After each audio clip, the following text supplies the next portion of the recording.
Howdy, peeps. Today we're going to discuss how this year, when America celebrates 250 years of independence, LDS singles everywhere can declare their own independence from the life that is holding them back from thriving in their single years. Join the Journey Radio starts right now. Maverick to range control. Entering Point Alpha. Confirm green range. Maverick, range control. Green range is confirmed. I don't see an event scheduled for you, sir. Well, I'm going anyway. Nice. I get all excited. I'm like JoJo, the idiot circus boy with a pretty new pet. Excellent! No different.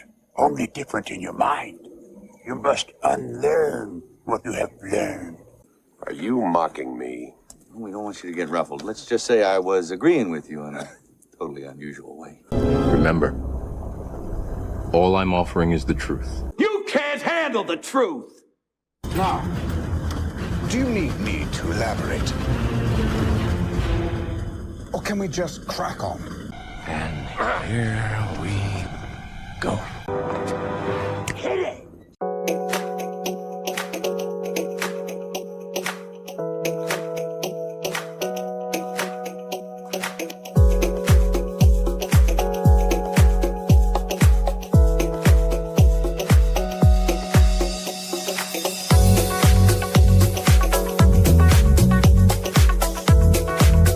Welcome to the infusion of positive energy into the lives of single Latter-day Saints everywhere. This is Joy in the Journey Radio. And welcome back, peeps, to another wonderful, splendiferous, joyous episode of Join the Journey Radio. I'm Lance, your host for Join the Journey Radio, and this is episode number 445. It's declaration time. We're going to do something a little different with the program today. Normally this is the point where I invite those who are viewing the program live to join the chat, but I'm not going to do that for this episode of Join the Journey Radio because we're not broadcasting live with the Independence Day holiday weekend coming up, and I'm considering potential travel plans. I just got so many things going on right now. I just thought, hey, for this week with the holiday coming up, let's just go ahead and pre-record the episode. I know that that's, disappointing to anyone who might be looking forward and anticipating participation in the chat. But, hey,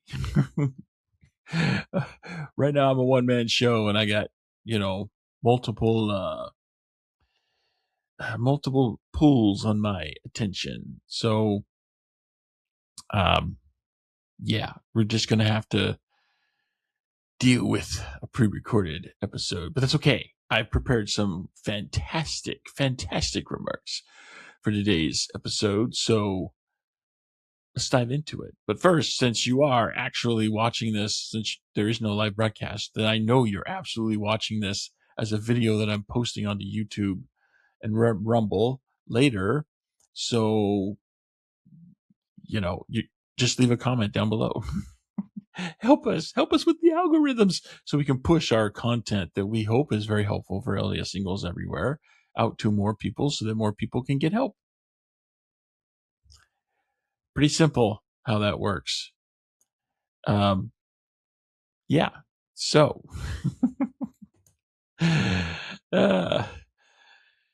let's dive into this. So every year on July 4th, Americans celebrate the birthday of their country. They celebrate the signing of the Declaration of Independence.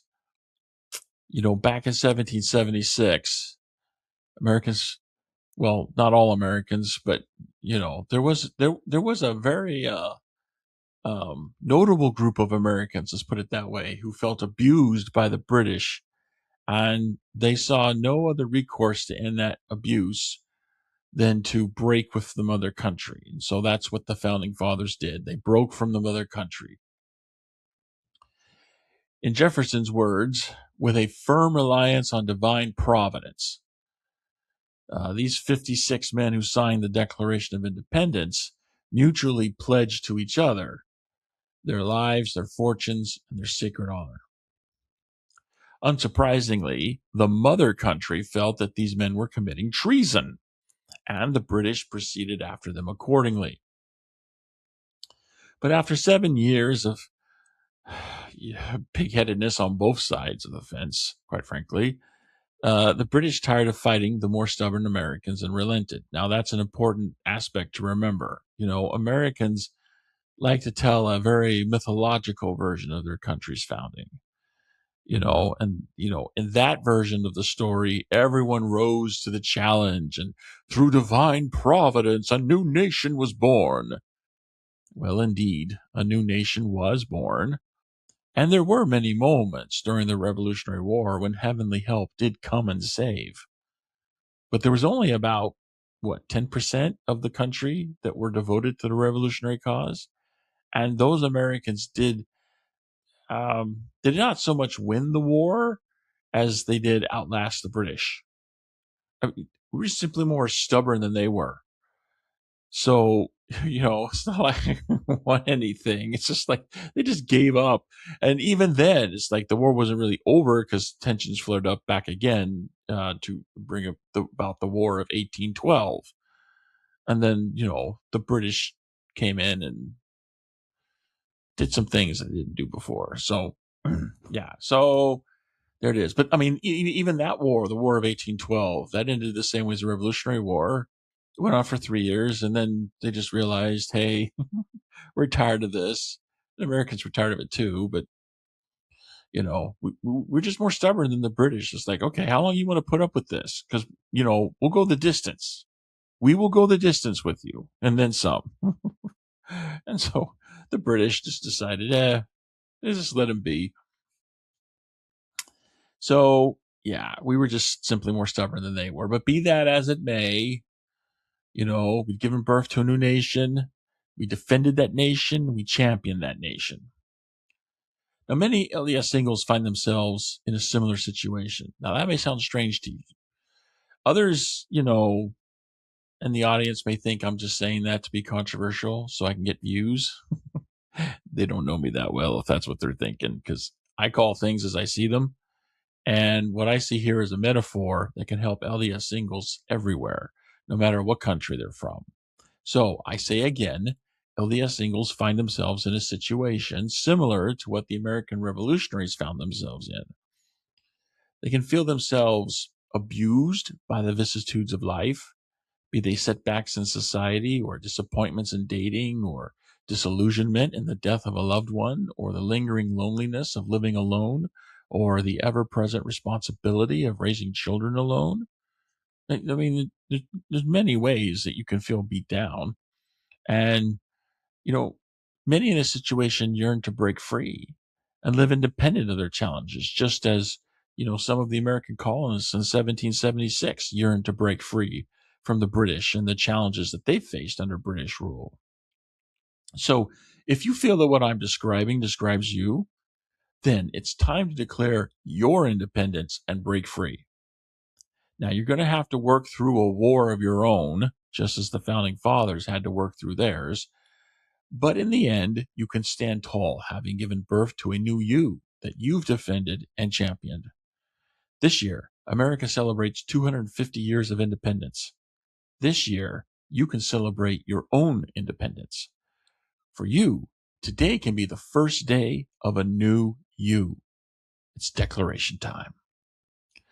Believe it or not, inside of you, there's a new you waiting to be set free. That new you can help you feel more joyful and alive than ever before, but it won't happen if you don't believe that it's there.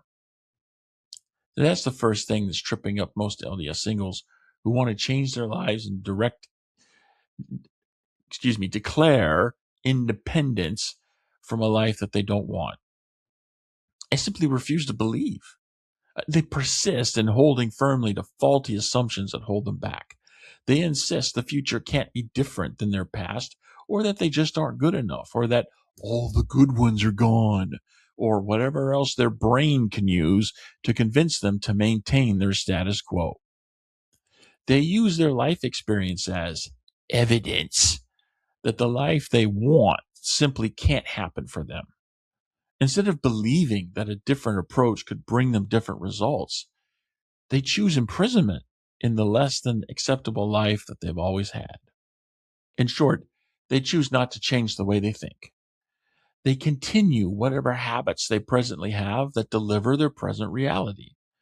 Even when they learn how their biological hardwiring is designed to maintain their status quo, they don't translate that knowledge into action. They don't change how they think.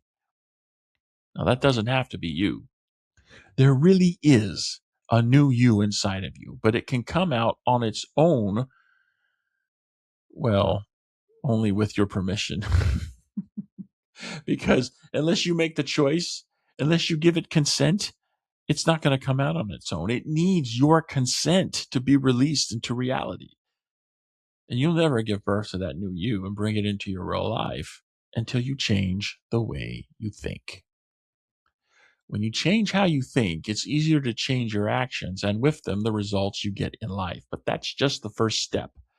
Like the founding fathers who didn't get a new nation simply by declaring it, you cannot simply declare a new you is born and expect it to survive.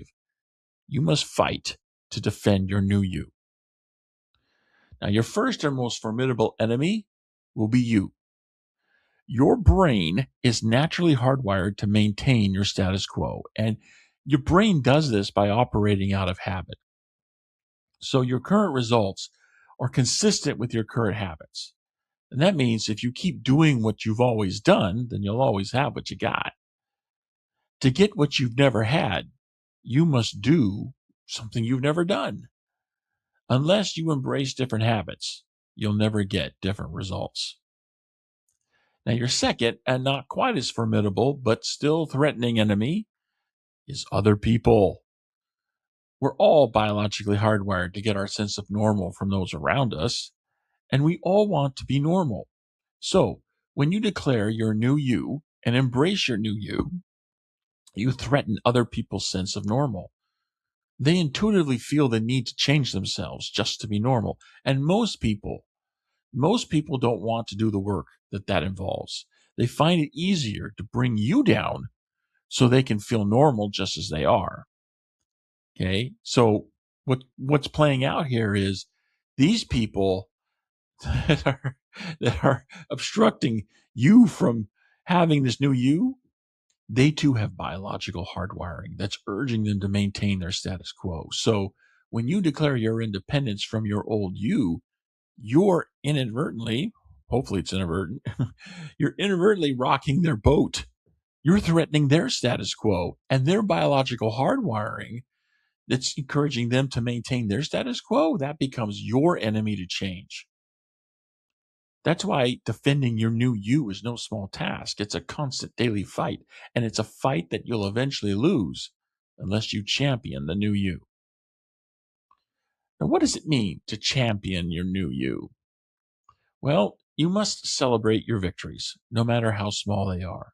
You must surround yourself with people who are acting in accordance with the changes you want to see in yourself, people who will celebrate your victories with you and encourage you to achieve and become even more. And in like manner, you must give what you hope to get. Let me say that again. You must give what you hope to get. Let me say that again. You must give to others what you hope to get from others. You must celebrate the victories that others have if you want them to celebrate your victories. You must encourage them to achieve and become even more if you want them to encourage you to achieve and become even more. You must cheer in others and in yourself the self-improvement lifestyle that will maintain your new you. This Independence Day, do more than celebrate 250 years of America's independence, although I highly recommend doing that. Because I would be doing that too. But do more than that, right? Do more than celebrate America's independence. Celebrate your own independence. It's declaration time. Let today be the first day of a new you. Envision that new you and believe in that new you. Defend that new you and champion it. Now, you will find resistance along that path, but as you show more stubbornness than your foe, you'll also find the satisfaction that comes from progressing towards the fullness of your potential. Moreover, you're not alone in your war for independence when you have the Lord on your side. Just as America's founding fathers appealed to heaven and received heavenly help in timely moments, so will you find heavenly hands lending you support in your timely moments. So this Independence Day, declare your independence from the old you that is living a life well beneath your potential. It's declaration time. Declare your independence. Choose to break yourself free. Following through on that choice will not be easy, but as you persist, you will come to see that it is worth it. And that will bring you more joy in your journey.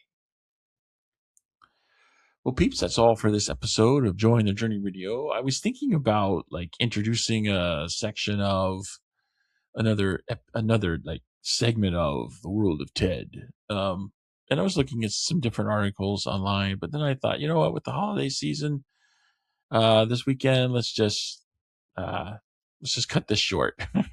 keep it quick.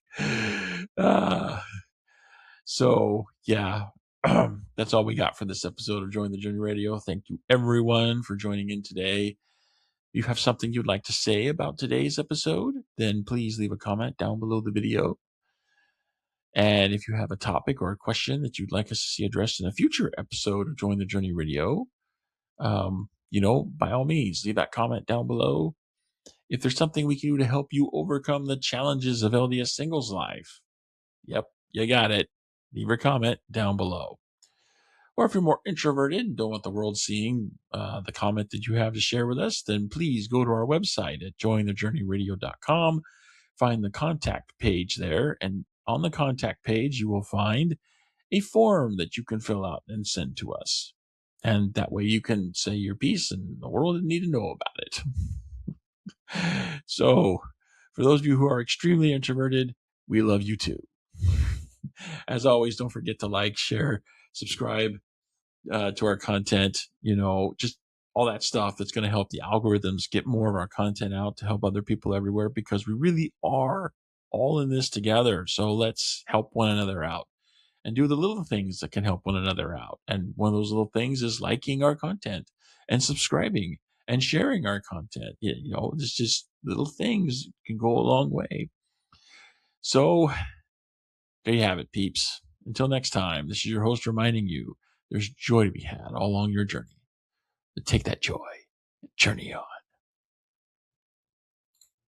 You and I have witnessed many things, but nothing as bodacious as what just happened. Check it out! Look at I'm in really bad shape. Come on, please, Bob, please. Bob. Give me. I need. My God, pull yourself together! I get to lay in a bed by myself all of my life. It's fantastic. You're killing me, Smalls! Truly, you have a dizzying intellect. Wait till I get going!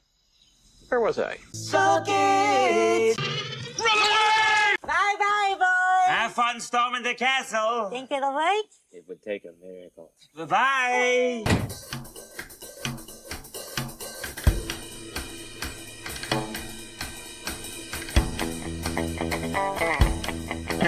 Yeah, we did it. We did it. Come on. Give me some. Give me some. Give me some. Give me some of that. Yeah. Woohoo! I will see you cats on the flip-flop later.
You're still here? It's over. Go home.